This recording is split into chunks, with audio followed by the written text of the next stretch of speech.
आओ हम मिलकर इस रास्ते पे कदम बढ़ाए, ये जैन धर्म के मोती घर घर में बिखराए।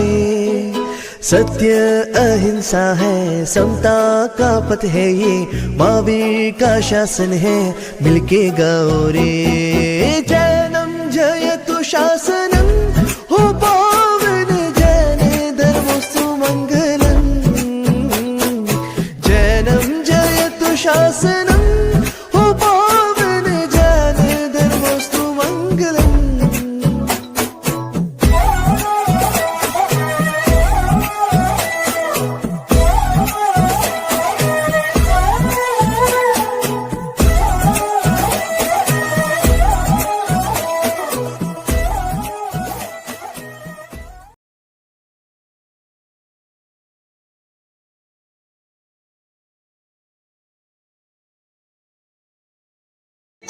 जय जिनेंद्र दोस्तों, मैं हूँ कर्तन न्यूज चैनल की रिपोर्टर विरोनी जैन और मेरे साथ है मेरे साथी हार्दिक जैन और सक्षम जैन। जय जिनेंद्र। तो आज के हमारे इस सेशन में हम जानने वाले उस रूबरू सच्चाई के बारे में जो हम सबके जीवन के बेहद करीब है। जी हाँ दोस्तों, मैं बात कर रही हूँ इलेक्ट्रॉनिक युग और सोशल मीडिया की। सोशल मीडिया पर हमारी 24/7 उपस्थिति हमें एक संकेत दे रही है या कह सकते हैं कि चेतावनी दे रही है। टीवी, मोबाइल, लैपटॉप, कंप्यूटर और अनेक ऐसी वस्तुएं, समझ ही नहीं आ रहा कि हम उन्हें यूज कर रहे हैं या वो हमें यूज कर रहे हैं। Telegram, Skype, WhatsApp, Facebook, Google, YouTube और न जाने क्या क्या। आज सिर्फ बचपन से लेकर 55 साल के लोग ही नहीं बल्कि 1 से 100 वर्ष के आयु के लोग भी इन्हीं में उलझे हुए रहते हैं। बच्चों का बचपन, युवाओं का जोश और बुजुर्गों का अनुभव, सब कुछ इसी में खो रहा है। क्या कहते हो हार्दिक? हाँ, सही कहा विरोधी। हम आज मोबाइल के इतने आदी हो चुके हैं कि मोबाइल पे आया एक नोटिफिकेशन हमारी धड़कनों को बढ़ा देता है। हम सो रहे हो, खा रहे हो, पढ़ रहे हो, नहा रहे हो, पूजा कर रहे हो, किसी मीटिंग में हो या कोई भी जरूरी कार्य कर रहे हो, मोबाइल पे आया एक नोटिफिकेशन हमारी धड़कनों को बढ़ा देता है और हम तड़प उठते हैं यह देखने के लिए कि किसका मैसेज आया और क्या मैसेज आया। और मुझे तो यह भी लगता है कि कोई शादी के फेरे ले रहा हो और उसका नोटिफिकेशन बजे तो वो पहले ये देखने जाएगा कि किसका नोटिफिकेशन आया है। और आज हम कड़वी है पर सच्चाई यही है। आज हम अपने जीवन के हर पहलू को सोशल मीडिया पर पोस्ट करते हैं, फिर घंटों समय बर्बाद करते हैं सिर्फ यह देखने में कि कितने लाइक्स, कमेंट्स और फॉलोअर्स आए हैं। हम अपने पर्सनल पलों को भी सोशल मीडिया पर इस कदर पोस्ट करते हैं जैसे कि हम जो भी काम कर रहे हैं सिर्फ और सिर्फ सोशल मीडिया पर पोस्ट करने के लिए कर रहे हैं। क्या कहते हो शिक्षक? सही कहते हो हार्दिक। सोशल मीडिया ने आज हमारी पहुंच पूरे दुनिया के लोगों तक कर दी है। हमारे हजारों दोस्त बन गए हैं, फिर भी हम खुद को अकेला महसूस कर रहे हैं। पता नहीं हम किसके लिए टाइम पास कर रहे हैं। हमारी हालत तो यह है कि हम 4 से 6 महीने के बच्चों को भी फोन पकड़ा देते हैं ताकि वो मासूम उसमें लगे रहे और हम अपनी कंफर्ट जोन में रहें। फिर वह बच्चे बड़े होते हैं तो हम यह सोचते हैं कि वो टीवी या मोबाइल ना देखें, तो यह कैसे संभव है? रात दिन पड़ी यह लत कैसे छूटे? देखिए दोस्तों, यार कैसे मम्मी हो गई है मगर और नीचे गिर गया छगन। क्या दोस्तों, आप मेरी बात से सहमत हो? आपके घर में भी यही होता है? बात कड़वी है मगर सच्चाई तो यही है। आज बच्चे और युवा टाइम से पहले वो सब जान रहे जो जानने की उनकी एज ही नहीं हुई। मोबाइल की लत की वजह से हमारे बच्चे हमसे दूर हो रहे हैं। हाँ, एक मिनट, मेरा भी नोटिफिकेशन आ रहा है। देखिए, कोई काम शुरू होता नहीं है, नोटिफिकेशन पहले आती है और देखने लग जाते हैं। हाँ, मैं क्या कह रहा था? हाँ, 2013 के एक सर्वे से पता चला है कि 80% लोग नेक पेन, 30% लोग शोल्डर पेन और 51% लोग बैक पेन और फिंगर पेन से ग्रसित हो चुके हैं। मोबाइल को चार्ज में लगाकर सोए और चार्ज में लगाकर चलाए, इनसे ब्लास्ट होने से मृत्यु की खबर आजकल हर रोज आती रहती है। और यह देखिए, मोबाइल से निकलने वाले वाइब्रेशन से ब्रेन ट्यूमर, कैंसर और हार्ट अटैक जैसी घातक बीमारियों को आमंत्रित करते हैं, लेकिन हम नहीं सुधरेंगे। हालत तो यह हो गई है कि आजकल बच्चे बाहर जाकर खेलने की बजाय घर में बैठकर सिर्फ मोबाइल में free fire, PUBG, clash of clans जैसे गेम खेलते रहते हैं और इस गेमों के चक्कर में कई बच्चों ने तो सुसाइड भी कर लिया है। क्या कहते हो सोशल? सही कहते हो हार्दिक, परंतु जो सोशल मीडिया हमारे नॉलेज, हमारी जानकारियों और हमारे मनोरंजन को बढ़ाता है, हमारे बिजनेस और काम के रास्ते के नए रास्ते देता है, दूर दराज के लोगों से जोड़ता है, दुनिया जाके समाचार उपलब्ध करता है, धार्मिक और ज्ञानवर्धक संस्कार उपलब्ध करता है, उन सभी को छोड़कर हम आज टाइम पास के लिए सोशल मीडिया चला रहे हैं और अपना खुद का और सोशल मीडिया का मिसयूज कर रहे हैं। आज मोबाइल की वजह से कानूनी अपराध और धोखाधड़ी के किस्से भी बहुत बढ़ गए हैं। आज लोग सेल्फी के पागलपन की वजह से चलती ट्रेन के आगे आकर खड़े हो जाते हैं और न जाने से कौन सी खतरनाक जगहों पर जाकर सेल्फी खींचते हैं और इसका रिजल्ट ये आ रहा है कि आए दिन लोगों की डेथ होती रहती है और इनका समाचार तो हमारे घर में भी आ रहा है ना?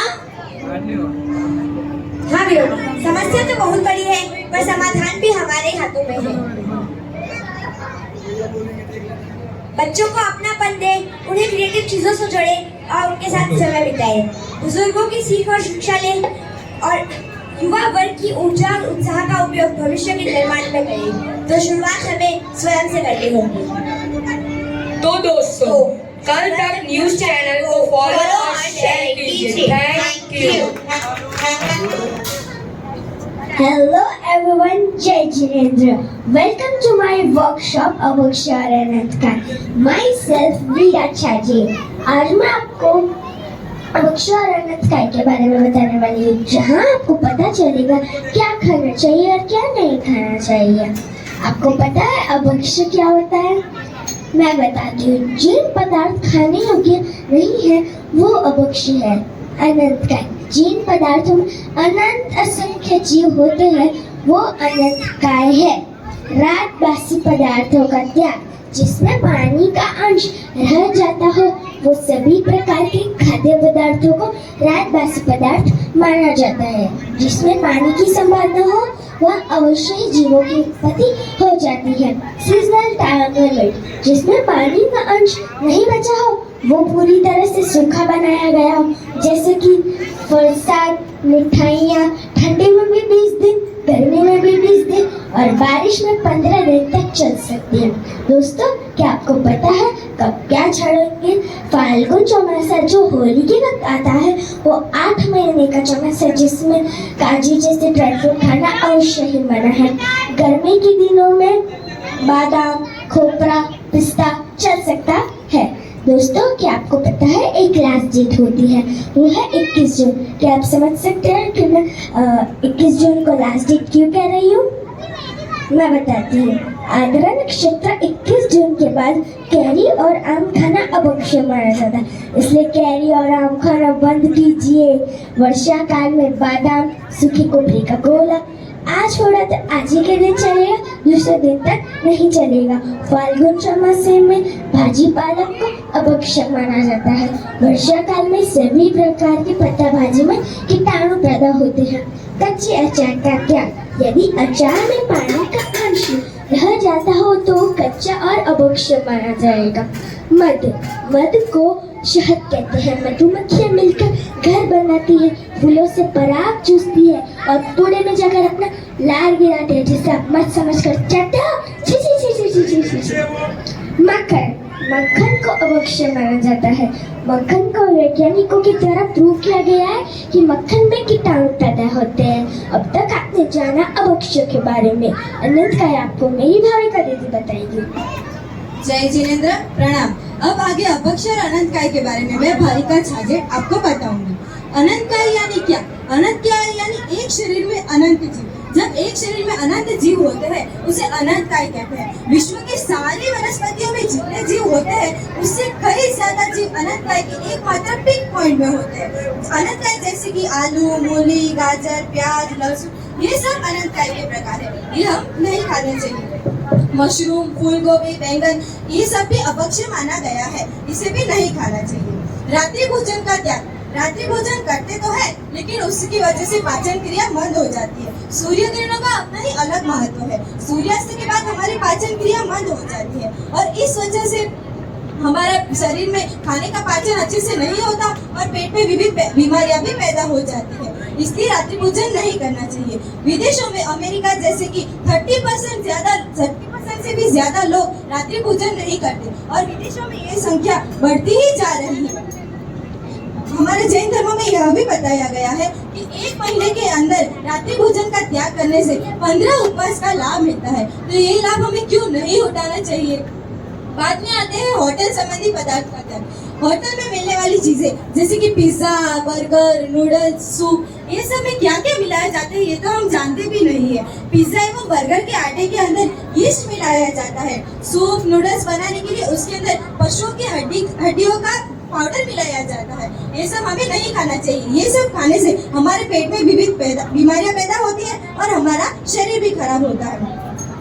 बाद में आते हैं आइसक्रीम। आइसक्रीम तो सबको खाना बहुत पसंद है और सबकी फेवरेट भी होती है, लेकिन आइसक्रीम बनाने के लिए भी उसके अंदर जो चीजें डाली जाती है उसके अंदर जीव जिंदा होते हैं और उसे हम खाते हैं तो हमें जीव हिंसा का बहुत बड़ा पाप लगता है। और तो आइसक्रीम की हानियां भी कितनी सारी है। आइसक्रीम खाने से हमारी स्वर नली खराब हो जाती है, टॉन्सिल जैसी बीमारियां भी होती है, पाचन क्रिया मंद हो जाती है और कई विविध बीमारियां शरीर में पैदा हो जाती है। चॉकलेट्स सबको बहुत पसंद है, लेकिन बड़ी बड़ी कंपनियां ये जो चॉकलेट्स बनाती है उसके अंदर गाय की चर्बी, अंडे का रस, सुअर का रस, सुअर के आंतों का रस, ये सब मिलाया जाता है और ये सब हमें नहीं खाना चाहते, लेकिन अनजाने में हम खाते हैं। तो हमें इस सब को छोड़ना चाहिए। तो आपको इन सब चीजों के बारे में मैंने डिटेल में जानकारियां तो दे दी, तो आप सब हमारे साथ इन चीजों को छोड़ेंगे? हाँ। Thank you.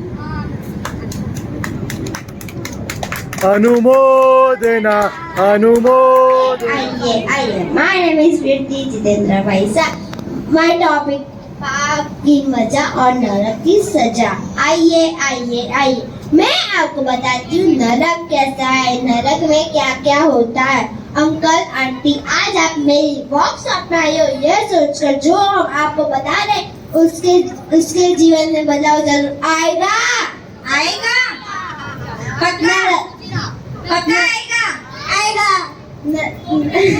नरक नाम सुनते ही हम डर जाते, क्योंकि जो जीवन काल में बुरे कर्मों की पाप करते हैं उन्हें नरक गति मिलती है। नरक में रहने वालों को नारकी कहते हैं। नरक में सदा परमात्मा देव रहते हैं। नरक 7 प्रकार की होती है। प्रथम नरक भूमि काले रंग की भयंकर पत्थर वाली होती है। दूसरी नरक की भूमि तलवार और गोकर्ण वाली होती है। तीसरी नरक की भूमि अत्यंत गर्म होती है। चौथी नरक भूमि मांस से कीचड़ से बनी होती है। पांचवी नरक की भूमि अत्यंत धुएं वाली होती है। छठी नरक की भूमि भयंकर अंधकार वाली होती है। सातवीं नरक की भूमि भयंकर अंधकार वाली होती है। जितना दुख पहली नरक में उससे अधिक दूसरी नरक में, उससे अधिक तीसरी नरक में और क्रमानुसार सबसे ज्यादा दुखी दुख 7वीं नरक में है। और आपको नरक में नहीं जाना तो आपको अच्छा काम करना पड़ेगा। थैंक वेरी जय गुड। जिनेंद्र, आप सबको पता है नरक नारकी की जेब कैसे पैदा होते हैं?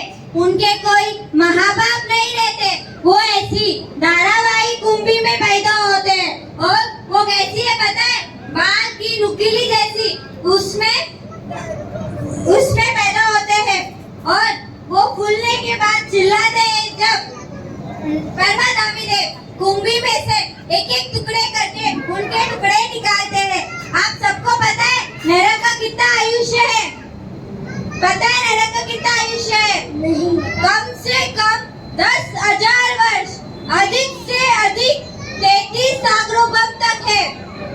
और आपको पता है नरक में कौन सी प्रकार की वेदना होती है?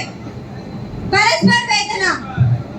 एक दूसरे आपस में लड़ाई करके एक दूसरे को अत्यंत पीड़ा देते हैं, उसको परस्पर वेदना बोलते हैं। और परमाधामी घृत वेदना, परमाधामी देव कभी तेल फेंक पीटते हैं, कभी कीचड़ से मारते हैं, कभी तेल के अंदर गिराते हैं, कभी कुछ ना कुछ पूरी वेदना ही वेदना देते हैं।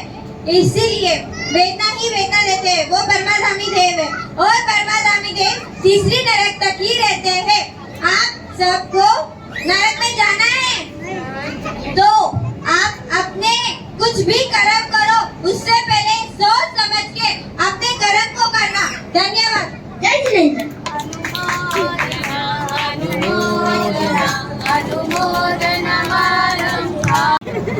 आज समाज में एक बहुत भयावह सिचुएशन छाई हुई है, वह है ओके। अबॉर्शन। अबॉर्शन यानी उस अजन्मे बच्चे को गर्भ में ही मार देना जिसका कोई कसूर नहीं है। ऐसा क्रूर कार्य इसीलिए किया जाता है, यहाँ तो वह बच्चा भूलवश गर्भ में आ जाता है या उसके माता पिता उसकी जिम्मेदारी उठाने में सक्षम नहीं होते, तैयार नहीं होते।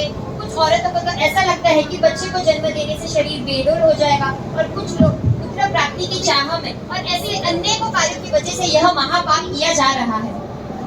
मुझे ऐसा लगता है कि इसमें सबसे बड़ा पक्ष नौजवान युवक युवतियों का है, जो आज मौज मस्ती और आकर्षण के चलते ऐसी कंडीशन में आ जाते हैं कि फिर समाज, माता पिता और परिवार और अपनी इज्जत के डर से मासूम बच्चे का अबॉर्शन करा देते हैं। आज बहुत जरूरत है समाज को जागरूक होने की, उन्हें यह समझने की, नौजवानों को संयम बरतने की और यह समझाने की कि ऐसी रंगरलियां न मनाए जो बाद में किसी के खून से रंगे। एक पंचेंद्रिय जीव जो अनेक भवों में भ्रमण करके, अनेक योनियों में भ्रमण करके मानव जीवन प्राप्त करता है, उसे गर्भ में ही मार दिया जाता है। उसको ऐसे मार दिया जाता है जैसे तो वह महज मांस का लोथड़ा हो और फिर उसे कचरा पेटियों और नालियों में फेंक दिया जाता है। इससे बड़ी निर्ममता और क्या हो सकती है। कभी कभी तो नारियों को गर्भपात कराने के लिए मजबूर किया जाता है। ऐसी सिचुएशन में उन्हें बिना डरे अपनी रक्षा के लिए, अपने मातृत्व की रक्षा के लिए कानून की मदद लेनी चाहिए। आपको पता है प्रति वर्ष 1,30,00,000 बच्चों का गर्भपात हो रहा है। क्या ये कम है? ऐसा नहीं लगता समाज क्रूरता की ओर बढ़ता ही जा रहा है। फिर उनका इस्तेमाल दवाइयाँ और कॉस्मेटिक बनाने में किया जाता है। कुछ पश्चिमी देशों में तो इन्हें खाया भी जाता है।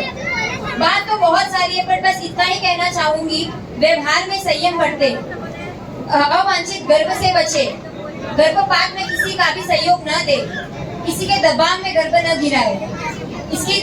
ये कानून अपराध है, इसलिए इसकी कड़ी से कड़ी सजा हो और नौजवानों वर्ग में संयमित रहे। Stop abortion, choose life. Thank you. मेरे पत्र आपकी कोख में रही हुई बेटी लिख रही है, जिसकी अभी तक आवाज भी नहीं निकली। माँ, मुझे इस दुनिया में आने दो। अगर मैं बेटा होती तो आप मुझे बचा लेती। माँ, बच्चा मेरा क्या दोष है? तुम मुझे दहेज के लिए प्यार नहीं करती। नहीं, ये सब तो एक भूल भुलैया है। तू दहेज से डर मत।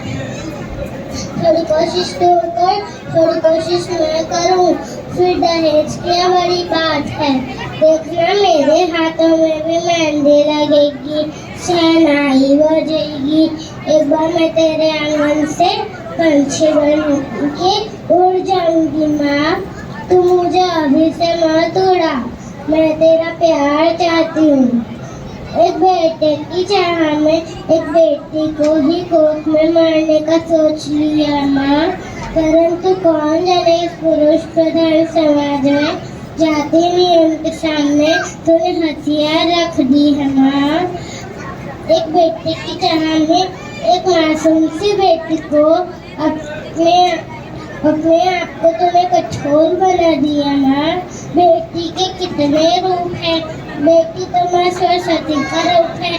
माँ यानी वत्सल्या में है झरना, पिता यानी प्रेम का झरना, पर बेटी यानी प्रेम का सागर।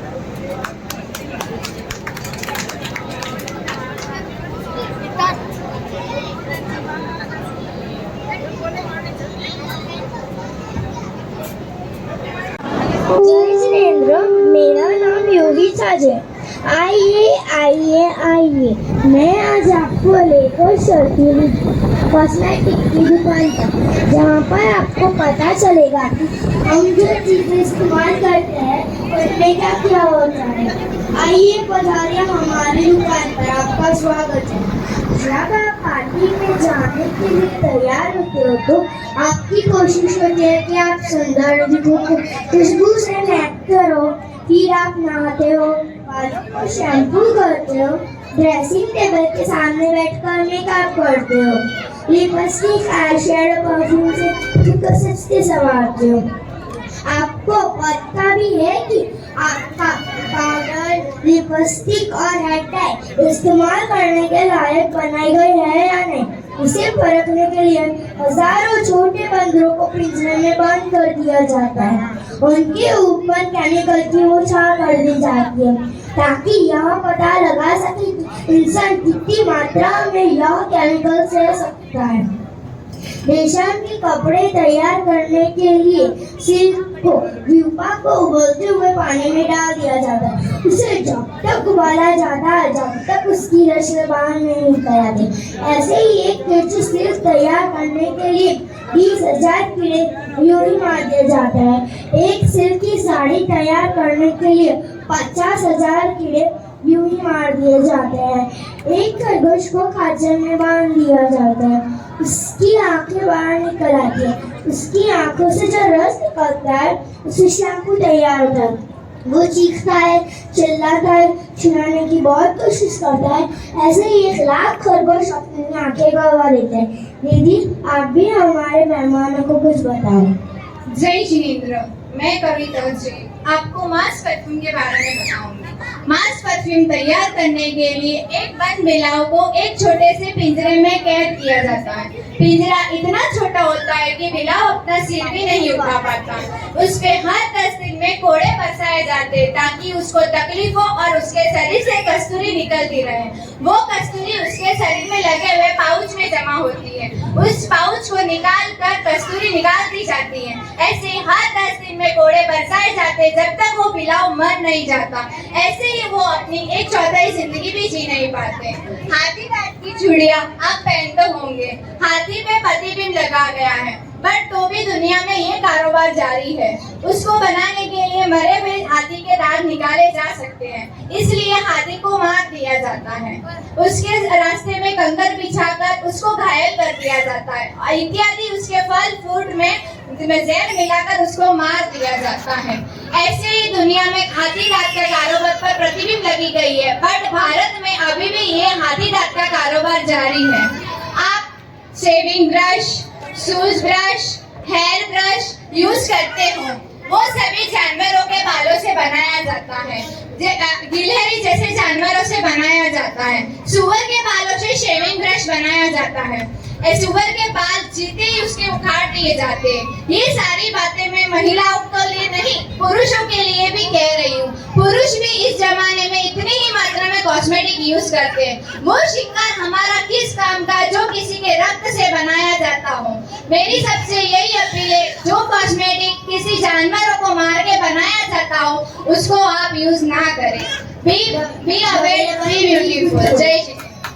कितने सारे जीव चल रहे हैं और बासी बर्तन भी रखे हुए हैं और उसमें भी कितने सारे जीव चल रहे हैं। मम्मी, ओ मम्मी, मम्मी। क्या है, क्यों शोर कर रही हो मम्मी मम्मी कब से?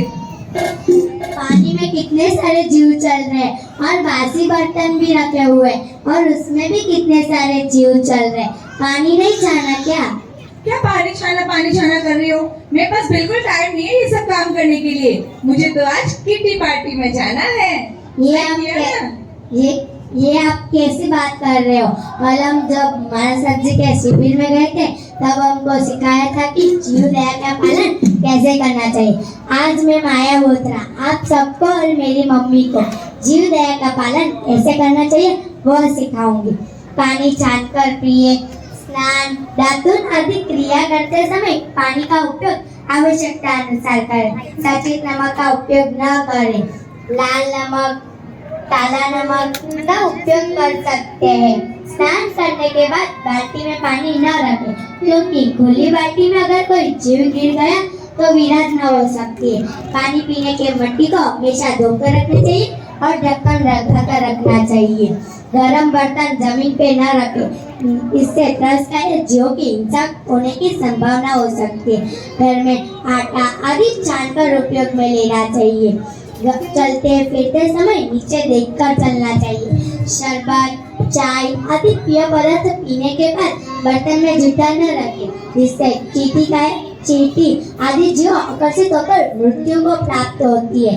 भीगे हुए वस्त्र न रखें, भीगे हुए सुखाने के तुरंत सूख जाने के बाद ले लेने चाहिए, जिससे वायु का जो कि हिंसा न हो। खाना खाते समय 50 मिनट से ज्यादा न बैठे, क्योंकि उसके बाद जीवों की उत्पत्ति होती है। ऐसे नहीं कि मोबाइल टीवी देखते खाना ही खाते रहे। ऐसे ही अनेक छोटे छोटे नुस्खे करने से हम जीवों को अभयदान दे सकते हैं। वो हमें मोक्ष मार्ग ले जाने में सहायक बन सकता है। वर्तमान के इस कलयुग में कुछ लोग अपने फायदे के लिए कॉस्मेटिक्स आदि के उत्पन्न में लाखों जीवों की हिंसा करते हैं। जीव दया से आज भी भारतीय संस्कृति टिकी हुई है। इसी कारण हम देखते हैं कि भारत के कोने कोने में गौशालाएं खुली जा रही है और उन मुक्त बेसहारा पशु पक्षियों को सहारा दिया जाता है। मगर वर्तमान में हमारी सोच बहुत छोटी हो गई है। हम सिर्फ गौशाला में रुपए देकर अपने कर्तव्य से मुक्त रहते हैं, लेकिन उन पशुओं को सार संभाल करना, देख रेख करना, वह कर्तव्य हमारा नहीं है क्या? अन्य भी ऐसी बहुत सी क्रियाएं जिससे हम जीव दया पालन कर सकते हैं, जैसे कि पशु पक्षियों पर बोझ लगाना नहीं, जीवों को पीड़ा नहीं देना इत्यादि। अभी मैंने जो बात कही वह सभी बात से आप सहमत हो तो हाथ खड़ा कीजिए। आगे की बात मेरा दोस्त कहेगा। मेरा नाम नितान सिद्धि है। जीव दया का शब्द सुनते हमारे मुख से एक महान व्यक्ति आए बिना रहता ही नहीं है। वह है जीव दया प्रतिपालक कुमार पाल महाराजा। आप के जीवन की कुछ झलकियां 18 देश के राजा होने लगे। उन्होंने संपूर्ण राज्य में ईसा की महिमा फैलाई। उनके राज्य में रहने हुए 11 लाख घोड़ों को, 1100 हाथियों को, 80,000 गायों को आदि सभी को पानी छानकर पिलाया जाता था। स्वयं के मुंह से मार सकती आता तो वह दूसरे दिन उपवास करते थे। सारे गुजरात में समस्त कत्ल खाने बंद करवा दिए थे। एक सेठ ने जानबूझकर एक जू को मार डाला। कुमारपाल को इसकी सूचना मिलने पर उसे बुलाकर एक जिन मंदिर बनाने का दंड दिया। तो मंदिर पाटन में यूकाविया नाम से प्रसिद्ध हुआ। राज्य में कोई बैल, गाय, बकरा आदि पक्षियों की हत्या करता तो उसे घोर दंड मिलता। मैत्रेय मुनि ने घोर पक्षियों को बलिदान देने के लिए अपने प्राणों की भी परवाह नहीं की और अपने जैसे श्रावक मोतीशाह सेठ ने एक गाय को किसाई से मुक्त करने के लिए अपने प्राणों के पास के लिए तत्पर हुए। अंत में हमारी आप सभी से यही निवेदन है कि भूख पशु पक्षियों को किसी भी प्रकार से हानि न पहुंचाए, सदैव उनकी रक्षा करें। Please save and help anyone. धन्यवाद। जय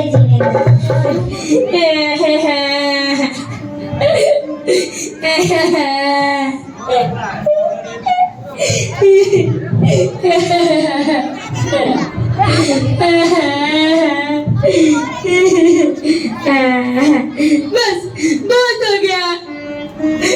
अब मैं नहीं जीना चाहता। नहीं जी मुझे ऐसी जिंदगी। ये रोज रोज के टॉर्चर से मैं तंग आ गया हूँ। मैं आज ही सारा खेल खत्म कर दूंगा।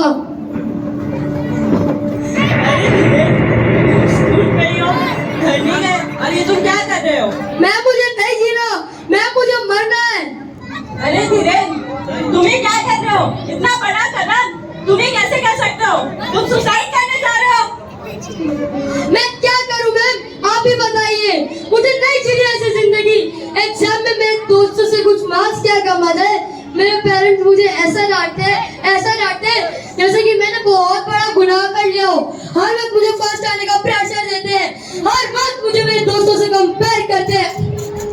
मेरी इच्छा की तो उनको कोई परवाह ही नहीं है। मेरे छोटे भाई तक उन्होंने नहीं छोड़ा। प्यार अपनापन तो गायब ही हो गए। उसे भी हर वक्त फर्स्ट आने का प्रेशर देते हैं। मुझे तो मेरी जिंदगी से घुटन होने लगी है।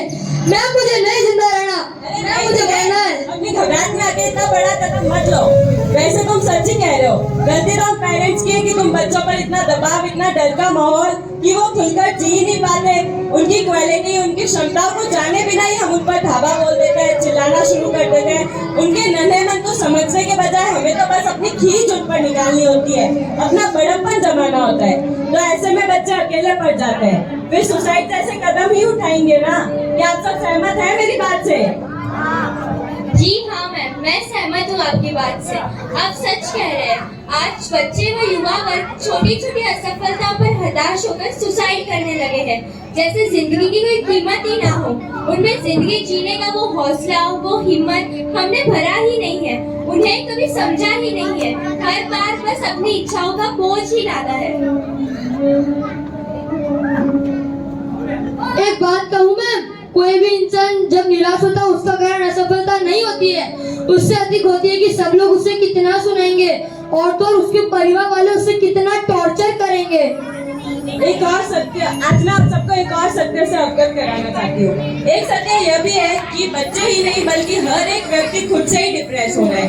आज जो व्यक्ति के पास पद, प्रतिष्ठा, पैसा सब कुछ होते हुए भी वो डिप्रेशन में जाते हैं। जानते हैं क्यों? मैं बताती हूँ। वो व्यक्ति कहीं ना कहीं अपने ही भीतर अकेलेपन का शिकार है। उनकी मन की बात कहने के लिए उनका मान, उनका सम्मान आड़े आता है, तो किसी से अपनी मन की बात खुलकर कह ही नहीं पाते। और तो और कभी किसी का प्यार टूट गया, किसी की दोस्ती टूट गई, या कोई कर्ज में डूबा है, या किसी की कोई इच्छा पूरी नहीं हुई, तो हो गए डिप्रेशन का शिकार और चल पड़े सुसाइड करने। क्या ये कदम उचित है? नहीं। आज व्यक्ति को ये भी समझना होगा कि कभी जिंदगी में कभी निराशाजनक दौर आए तो उस समय अपने आत्मविश्वास को मजबूत रखना होगा, अपने दिल और दिमाग पर कंट्रोल रखना होगा, धैर्यता रखते हुए अपने आत्मविश्वास पर भरोसा करना होगा, अपनी जिंदगी की वैल्यू समझनी होगी। जिस दिन व्यक्ति ये सब समझ जाएगा उस दिन से अपन के बीच डिप्रेशन का विषय ही खत्म हो जाएगा। कुछ चंद लोगों के लिए अपनी जान ना ले जिनको तुम्हारी परवाह ही ना हो। डिप्रेशन के कारण लोग फांसी पे चढ़ जाते हैं। सॉरी मैम, मैं आज का ऐसा कदम कभी नहीं उठाऊंगा। हौसला रखो बेटा, हौसला रखो। ऐसा बोल रहा हूँ। मैं कशिश जैन और मैं धीरेन जैन आप सबसे कहना चाहते हैं कि Believe in yourself, respect yourself. मस्त रहे, व्यस्त रहे। मेरा नाम है शादश और मैं आपको उन चीज़ों के बारे में बताऊंगा जो हमारी जिंदगी के बहुत बड़ा पार्ट बन चुकी है। तो जी हाँ दोस्तों, मैं बात कर रहा हूँ सब क्वेश्चन की। जैन धर्म के अनुसार 7 क्वेश्चन होते हैं जो हमें नहीं करना चाहिए। इन 7 क्वेश्चन में से सबसे पहला क्वेश्चन है जुआ।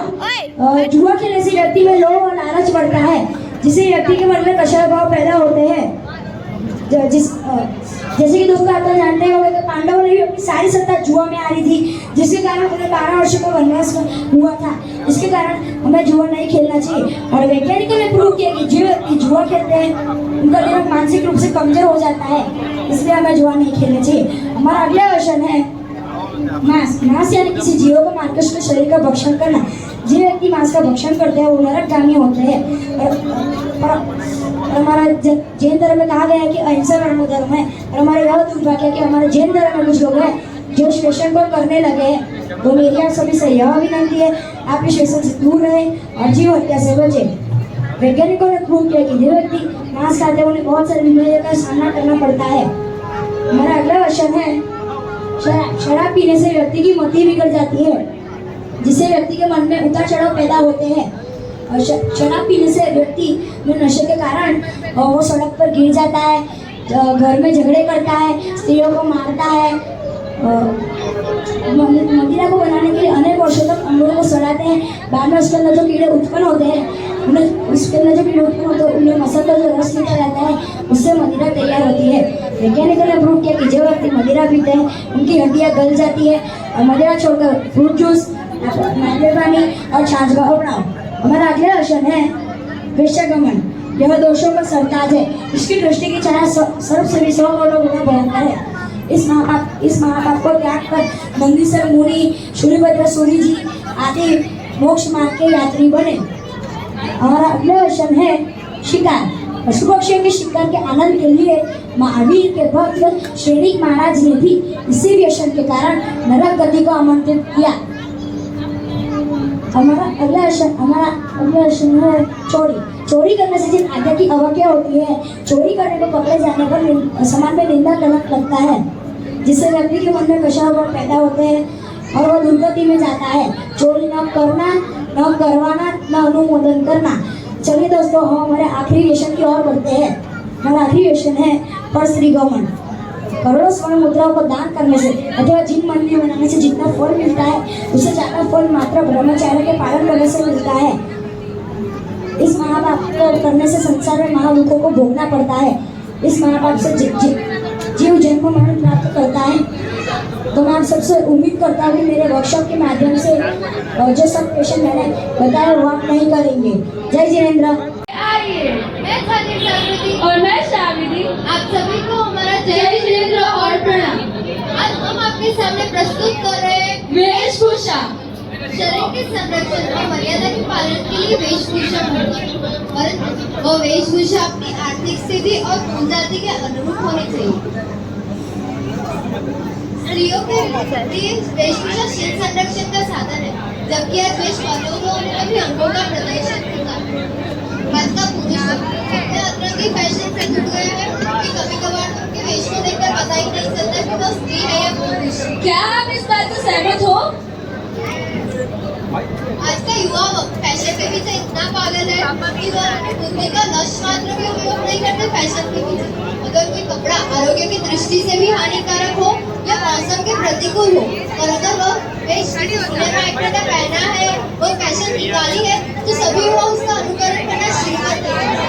ये फैशन दिन प्रतिदिन बदलता ही जाता है।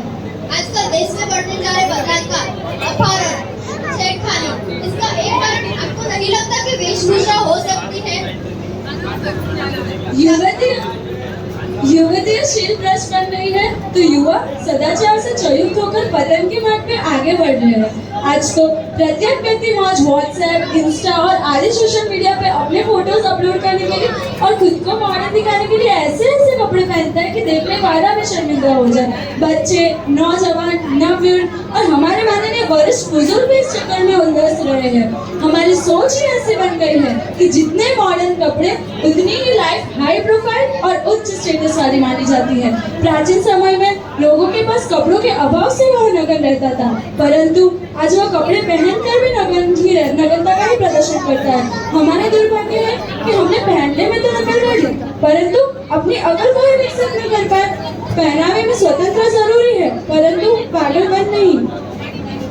फैशन और बदलाव के आंधी में बहकर हम इतना आगे ना निकल जाए कि हमारी खुद की अकल खो बैठे और सभ्यता के नाम पर हमारे पास कुछ न बचे। धन्यवाद। आप सभी पधारे हुए मेहमानों का मैं जैनम सिंह भी आपका हार्दिक स्वागत करता हूँ। आज मैं, जसू दीदी और दिशी दीदी आपको बताने वाले हैं एक उस इतिहास के बारे में जिसके जो हम आज भी प्रेरित कर रहे हैं। हाँ, मैं बात कर रहा हूँ खदरगज परंपरा के बारे में। ये परंपरा महावीर भगवान के शासन से चली आ रही। आपको पता है खदरगज की शुरुआत किसने की थी? खदरगज की शुरुआत विक्रम संवत 11 में जिनेश्वर सूर्य ने की थी। गुरुदेव के अद्भुत परिणाम है। अतीत की रोशनी हमें अनधिक काल तक रोशन करती रहेगी। जैन धर्म में खदरगज का एक अपने गौरव भरा अतीत है। एक बार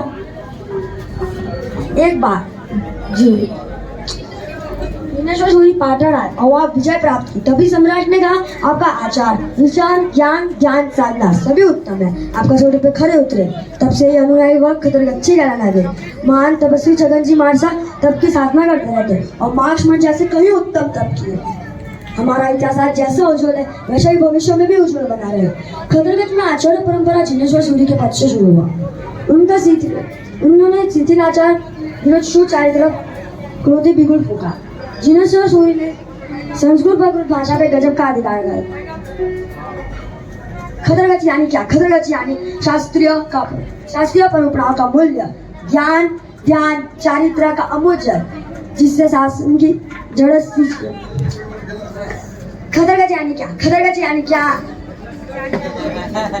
ध्यान, चारित्र का अमूल्य से शासन की जड़ों को सींचने वाला गज। आचार्य अभयदेव सूरी खतरगंज की शान है। इनके जीवन में तब का विकास था। आचार्य अभयदेव सूरी ने जय दिगवंत सूत्र की रचना की। इस सूत्र को बोलने से आपकी आदि व्याधि दूर हो जाती है। उनको कुष्ठ रोग होते हुए साधना से धीरे धीरे लिए और शासन में घोषणा कर दी कि मैं अंचल लेने वाला हूँ। एक साथ कुछ 12,000 दीक्षाओं का गौरव जिन दत्त सूरी के नाम है। जिन दत्त सूरी ने 500 साधुओं और 700 साधुओं की दीक्षा एक साथ करवाई। जिन वल्लभ सूरी आचार्य अभयदेव सूरी के पटधर आचार्य थे। आचार्य अभयदेव सूरी, आचार्य वल्लभ सूरी, जिन दत्त गुरु, दादा गुरुदेव जिन दत्त,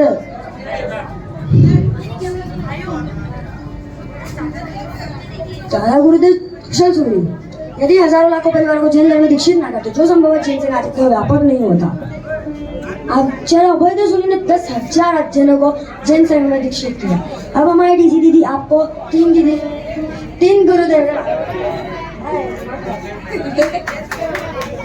अभी हम बात करेंगे प्रथम दादा गुरुदेव श्री जिनदत्त सूरी जी के बारे में।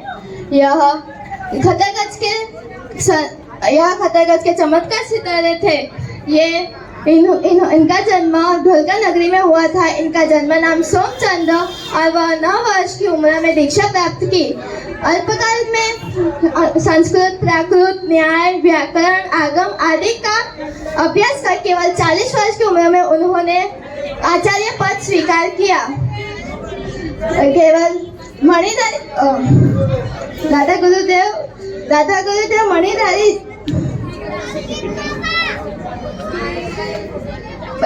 अजमेर में 1211 में अग्नि संस्कार के वक्त चमत्कार के स्वरूप में दिए गए चोलपट्टा, मुंहपट्टी, चादर ये सब जले नहीं थे।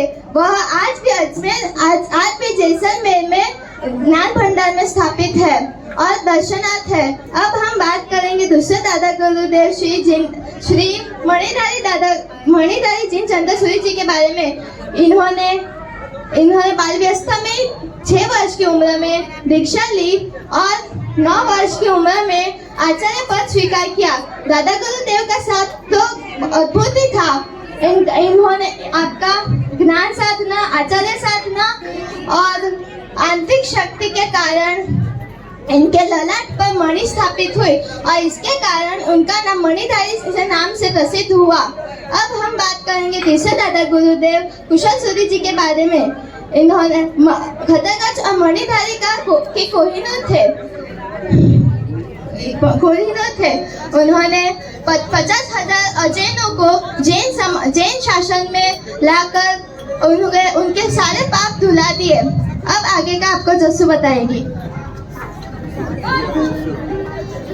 नमस्कार, जय जिनेंद्र। मैं जस्सू जैन आपको चौथे दादा गुरुदेव श्री जिनचंद्र सूरी जी महाराज के बारे में बताऊंगी। अकबर प्रतिबोधक श्री जिनचंद्र सूरी हुए। अमावस को चांद उगाना, मृत गाय को जीवित करना, ये सब उनके तप के प्रभाव से ही हुआ। अकबर ने 6 मास तक अहिंसा का पालन किया था। उसके फरमान जैसलमेर में आज भी उपलब्ध है। उपाध्याय श्री समय सुंदर जी ने 8 शब्दों के 18 लाख अर्थ निकाले थे। खतरगंज परंपरा में एक साधु जिनका नाम हम बहुत ही सम्मान के साथ लेते हैं, वो क्षमा कल्याणक जी महाराज साहब, जिनके द्वारा आज खतरगंज के साधु साध्वी जिस वाक्ष चूर्ण का उपयोग करते हैं वो उनके द्वारा अभिमंत्रित किया गया था। तब से दीक्षा, बड़ी दीक्षा आदि कार्यों में पूज्य श्री का नाम लेके वाष्य से डाला जाता है। अब हम आपको बताएंगे खतरगंज की धरोहर, हमारे प्राचीन तीर्थों के बारे में, जैसे जहाज मंदिर जो मांडवला में स्थित है, गज मंदिर केसरिया जी में, साचा सुमतीनाथ मंदिर जो पालीताना में है, पावापुरी जल मंदिर, कंपिल विमलनाथ कल्याणक भूमि, जैसलमेर में बहुपड़ा पार्श्वनाथ तीर्थ, लोदरवा में लोदरवा पार्श्वनाथ तीर्थ, पाटन में पंचाशरा पार्श्वनाथ तीर्थ, खंभात का स्तंभन पार्श्वनाथ तीर्थ, नाकोड़ा पार्श्वनाथ तीर्थ, शत्रुंजय का सवा सोमानी डूब, जैसे कई हमारे प्राचीन तीर्थ है जो हमारे खतरगंज की शान है। वैसे ही हमारे खतरगंज की धरोहर हमारे महान काव्य रचनाएं जैसे कि शत्रुंजय रास व पद्मावती आलोयना श्री समय सुंदर उपाध्याय ने की थी। 24वीं व स्नात्र पूजा उपाध्याय श्री देवचंद्र जी द्वारा की गई थी। जिनेन्द्र 24वीं श्री आनंदन जी महाराज के द्वारा की गई थी। वैसे ही जय तिहुण आचार्य श्री अभय देव द्वारा रची गई थी। उल्लासी स्तोत्र आचार्य श्री जिन वल्लभ सूरी जी द्वारा रची गई थी। ऐसे ही कई महान हमारी काव्य रचनाएं हैं। जैसे अन्य काव्य रचनाएं आचार्य श्री जिन कविंद्र सूरी सागर जी महाराज और गणधारी गणाधीश श्री मणिप्रभ सागर जी महाराज द्वारा रची गई है। वैसे ही हमारे इस जैन शासन की खतरगच धरोहर में आगे बढ़ते हैं हम हमारे महान ग्रंथों की तरफ, जैसे कि पंचलिंगी प्रकरण टीका आचार्य श्री जिनपत सूरी जी द्वारा रची गई है। विधि मार्ग प्रपा आचार्य श्री जिनप्रभ सूरी जी महाराज के द्वारा रची गई है। आचार दिनकर आचार्य श्री वर्धमान सूरी जी द्वारा रची गई। ऐसे ही हमारे कई महान ग्रंथ भी है। हमारे खतरगच में इतने प्राचीन तीर्थ हमारे ग्रंथ और हमारे महान काव्य रचनाएं हैं, जिसके बूंद बूंद करके जैसे सागर बन जाना है, बूंद बूंद करके जैसे सागर बन जाना है। हमारे इस जिन शासन को हमने क्या बना दिया है? महासागर। हाँ, हमारे जिन शासन को हमने जैसे महासागर बना दिया है, वैसे ही हमें अब हमारे इस जिन शासन को, हमारे इस गच्छ को, हमें हमारी परंपराओं को ऐसे ही आगे बढ़ाना है और हमें उसमें सहयोग देना है। जय जिनेंद्र, धन्यवाद। जय नाम जयती।